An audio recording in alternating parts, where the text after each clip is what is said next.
Liza. Tell me a bit about your research and how it came about. I've been involved in looking at representation of women in organisations, from academic organisations to organisations, private and charitable organisations, for quite some time.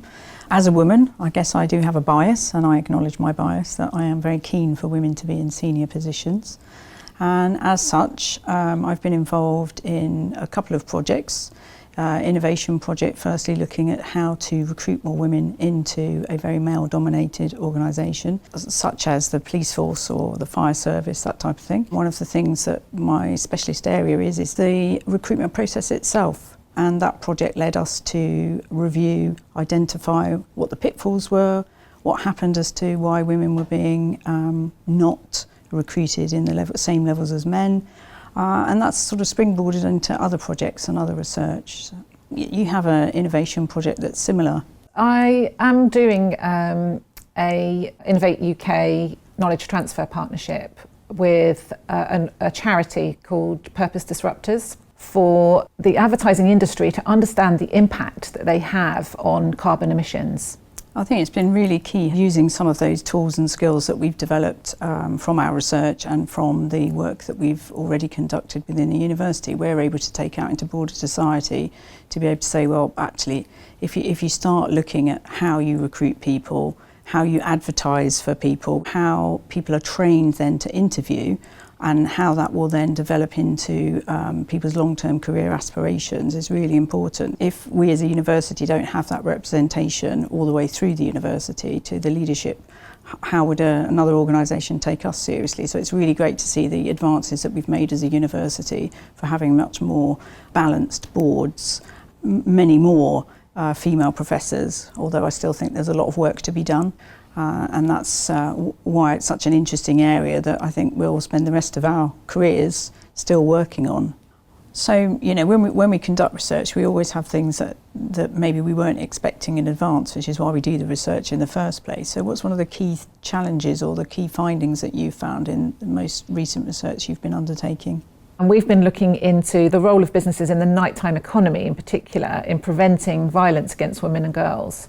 So it's a very serious and very important project. So we developed a stakeholder network of different organisations, from police through to bar and club chains, through to security organisations, to really understand how the problem is exacerbated, what the key cultural issues are within the nighttime economy, where women are prevented from having the same freedom as men, and also that there is violence against women in those spaces. There has been a real drive to prevent online harm to women in particular. The work that we were doing in understanding preventing violence against women and what businesses can do to create safer spaces linked very much into the online environment. Have to separate the personal from the professional. That's really, really important. Sometimes it's difficult to do that. You're a vessel to make change happen rather than is a personal issue for yourself. Liza, how proud are you of the work that you've done?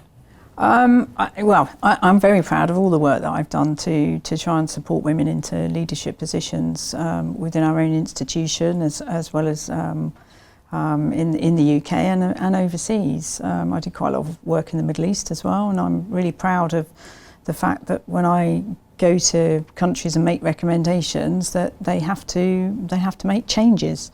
What do you think the future looks like for you, Karen? Well, the knowledge transfer partnership that I'm working on with Purpose Disruptors is going to have real social impact and real world impact globally in the advertising industry, to improve sustainable business, to enhance the drive to net zero. So the knowledge itself, not only will we be delivering it out into industry, it will also be something that comes back into the research community and the development of knowledge more generally.